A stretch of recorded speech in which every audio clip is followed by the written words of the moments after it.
Muy buenas tardes, mi nombre es Zuli Andina Shaw Montes, originaria de la ciudad de Guatemala, Centroamérica, militante de la Organización del Pueblo en Armas, que funcionó desde los años 73 hasta la firma de la paz. Y ahí constituimos el Partido de la Unidad Revolucionaria Nacional Guatemalteca, al cual pertenezco y he pertenecido desde 1976 en distintas actividades, en distintas estructuras y en distintas funciones. Actualmente soy miembro integrante de la dirigencia del partido URNG Maíz, que significa Unidad Revolucionaria Nacional Guatemalteca, y Maíz es el movimiento amplio de izquierda. Nuestro símbolo es una mazorca, porque nos identificamos, por supuesto, como hombres de maíz, mujeres de maíz. También recordando y teniendo presente a nuestro premio Nobel, ¿verdad?, que escribió también esa novela, y que por esa novela recibió el Nobel, ¿no? Hombres de maíz, precisamente. Yo participo desde esa época y actualmente soy secretaria adjunta del partido. Y en este momento estamos en un proceso ya bastante consolidado de la coalición con el movimiento WINAC, que somos casi primos hermanos porque las raíces vienen siendo casi las mismas. Muchos militantes nuestros, como URNG, posteriormente migraron hacia WINAC. Y ahora, y que no es el primer esfuerzo que se hace, sino que en el 2015 se hizo también este esfuerzo de coalición, pero creemos que cada vez hemos aprendido más. Y en esta oportunidad, frente a la situación de nuestro país, que lo está pidiendo, que la gente ya está cansada, ya todos, y se habla en la calle ya el hartazgo total de todo, ¿no? Todo está cooptado, la justicia, el sistema de salud, de educación, el país está destrozado, ¿verdad? Los monocultivos, por otro lado, la falta de trabajo, las pocas oportunidades para los jóvenes.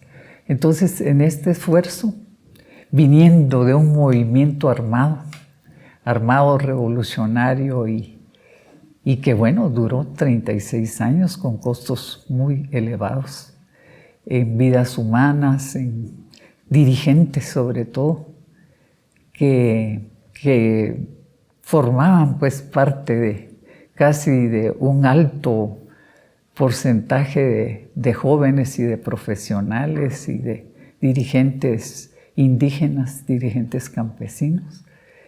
Pero esto, sí, estando en guerra, por supuesto, sufrimos muchas bajas a esos niveles, a niveles de dirección, y esto nos llevó a volver a formar o a continuar en esa formación de nuevos cuadros, que podríamos decir de nuevas incorporaciones de distintas edades, para que continúen con este legado que traemos desde el año 62, porque en el país las guerrillas comienzan desde esa época, después de que es derrotada la revolución del 44, 54. Y nuestro pueblo siempre ha sido un pueblo muy combativo, no solo a nivel urbano, sino a nivel de la población rural, y combativo no solamente en edades específicas. Algunas veces se dice, bueno, ahora los jóvenes ya no saben nada de la guerra, ¿qué pasó? Nosotros, al estar ahí presentes todavía, es una generación que sería la mía,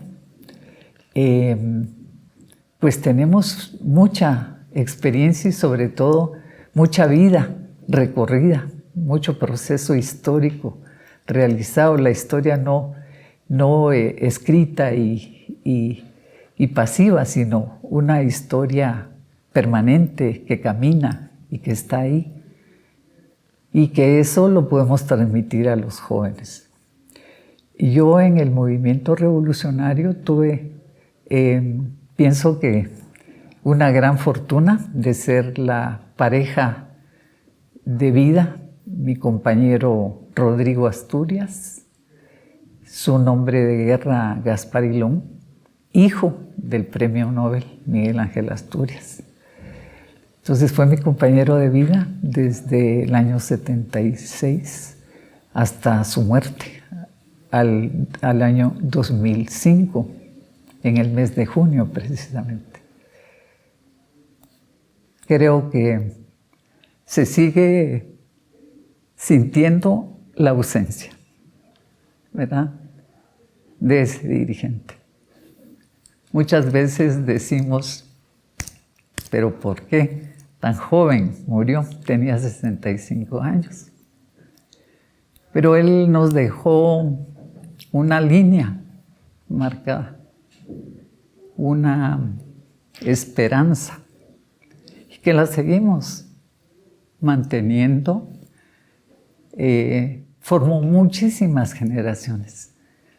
Desde el planteamiento en una sociedad tan racista como Guatemala, él hace un planteamiento teórico alrededor del racismo y cómo este racismo ha sido utilizado por la clase dominante para separar al pobre ladino del indígena, y haciendo la carga que el indígena es inferior al ladino pobre.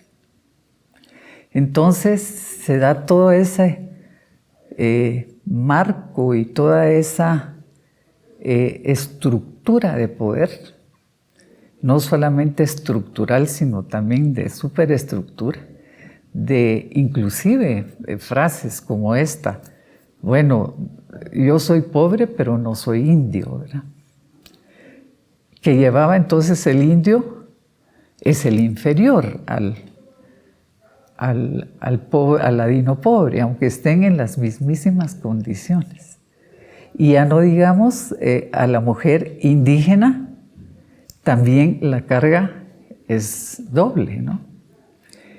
Todo esto lo reivindicamos nosotros, no solo desde la teoría, que mi esposo pues escribió bastantes libros, bastantes análisis sobre la realidad de nuestro país y sobre la estructura.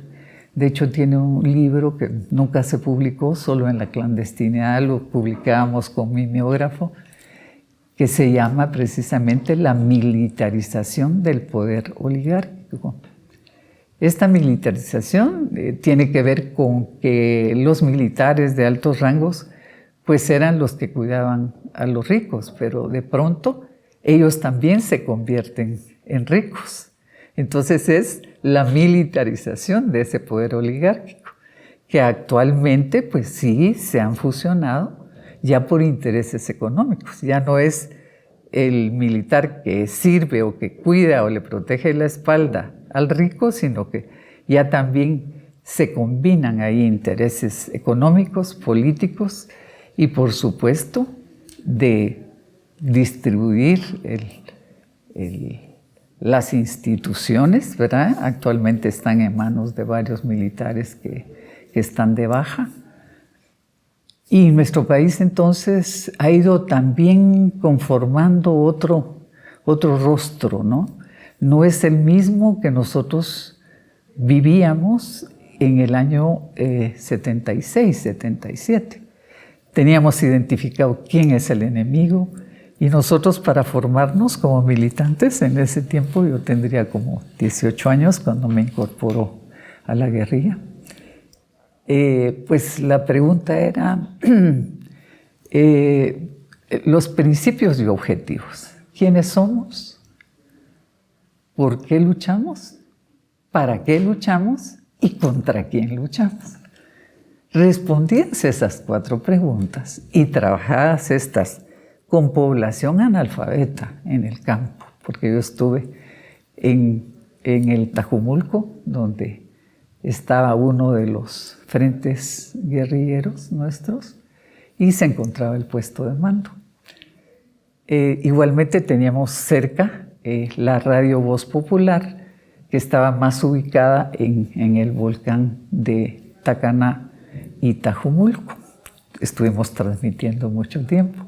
De hecho, tenemos grabaciones de esas de cassette, ¿verdad?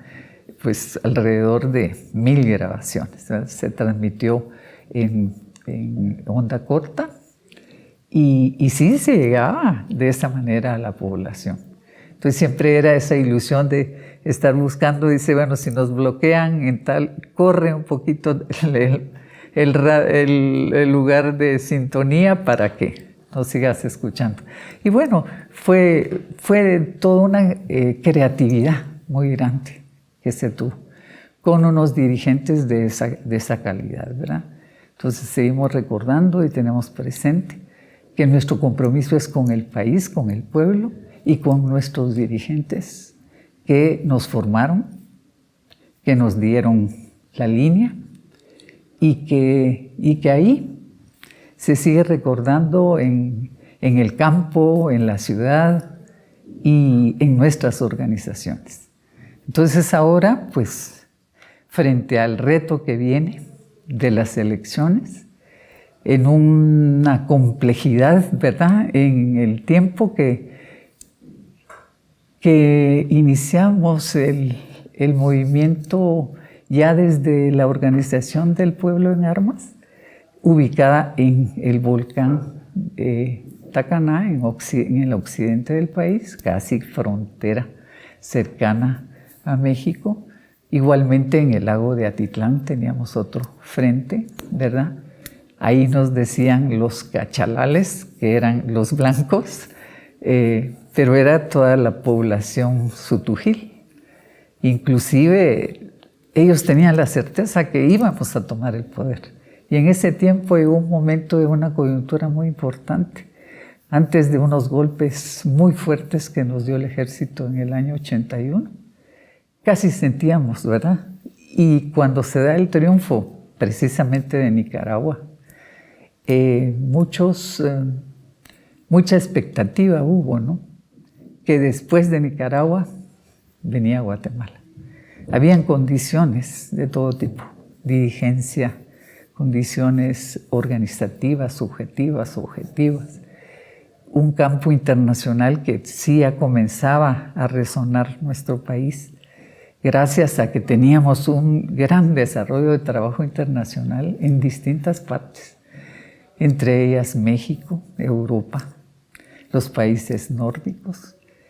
Y sí hubo esa receptividad, pero viene obviamente golpes muy, muy severos y nos desestructuran un frente importante que era el frente urbano, en donde se concentraban pues profesionales, maestros de la universidad o estudiantes de secundaria que también participaban, ¿verdad?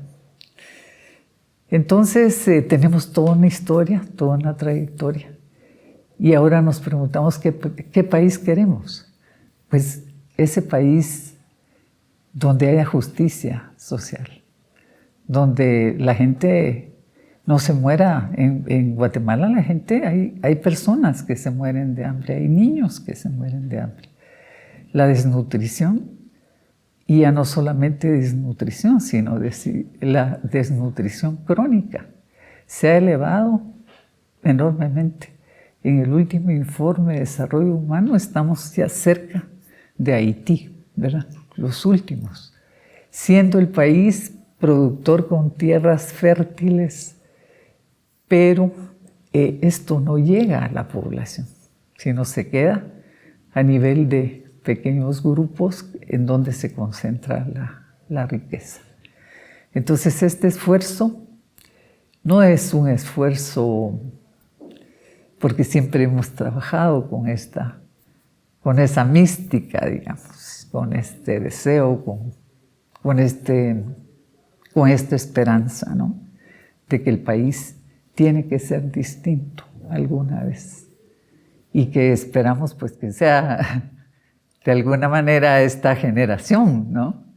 Porque vienen otras, claro, viene gente joven, pero ahí no ha sido tan fácil, no ha sido tan evidente ver lo que nosotros desde mi generación vimos. Nosotros vivimos el terremoto, entonces eso te salía a la luz, la miseria, la pobreza, la gente ya sin casas, miles de muertos, las casas de adobe. Entonces en el suelo y encontrabas familias de 15 miembros y que todos estaban muertos, ¿verdad? Entonces ahí es donde la Universidad de San Carlos, que ahora precisamente está pasando por una situación muy difícil, pues estos estudiantes también sensibles y ligados al pueblo, porque de ahí partimos, es la Universidad Nacional, es la única. Se pagaba, por ejemplo, yo soy psicóloga de profesión, graduada en la San Carlos, pagábamos 60 quetzales al año. 60 quetzales equivale a 120 pesos de ahora, digamos. O sea, era nada, ¿no? Pero para uno era mucho, para los papás.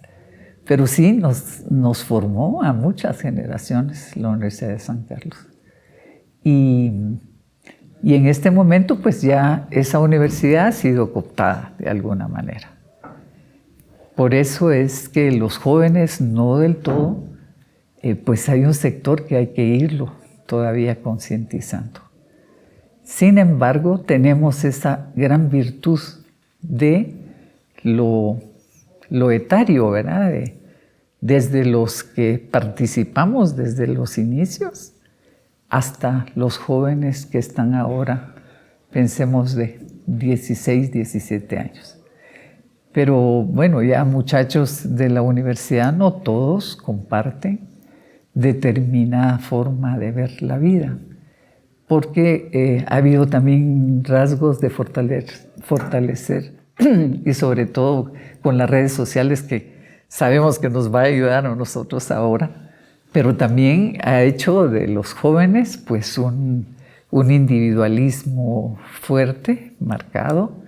Si no, pues yo tengo que salir adelante, yo, y lo demás que. Pero no en la otredad, ¿verdad? O sea, no es verme en el otro y a ver cómo vivo yo y cómo vive el otro y qué necesita el otro. Entonces, ¿qué sentido tiene estar solamente pensando en mí, no? Todos esos valores nosotros los trabajamos mucho y los trabajamos curiosamente. En mi caso, pues que soy ladina, decimos allá, o mestiza, igual mi esposo, igual bastantes compañeros de la dirigencia, también había compañeros mayas, compañeros indígenas, pero también tomando toda la visión y la concepción del pueblo maya, que yo creo que es lo que nos ha mantenido como pueblo, como país, en pie de lucha.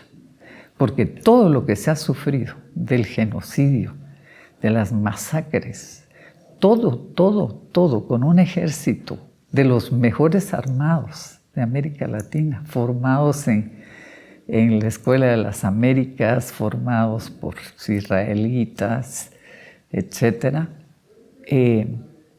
Pues aún ese ejército, cuando se firman los acuerdos de paz, se reduce ese gran ejército, fue de los logros que se hicieron, a 35,000 hombres, siendo uno de los ejércitos pues con 300,000 hombres, ¿verdad?